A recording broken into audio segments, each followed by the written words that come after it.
Tanzania hana sifa ya kuandamana. Mtanzania ana sifa ya kushikamana. Na kuandamana si sifa, mpuzu wewe. Tanzania ana sifa ya kuandamana. Wewe acha nikwambie, kuandamana si sifa. Okay, sawa, sisi tunaelewa kwa sababu wengine wenu hamjui maana ya kuandamana kwa sababu mjakuwa mnaandamana. Nyinyi mlikuwa na nchi ya amani wakati mlikuwa na hii amani kitambo. Sasa hizi hakuna amani. Sawa?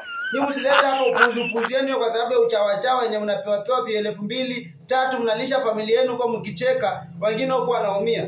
Watanzania wamechukua mfumo wa kuandamana kwa sababu wanapinga jambo fulani ambaye itakikani pale Tanzania. Wanapinga unyanyasaji wa haki kwa huyu mama Samia Suluhu Hassan.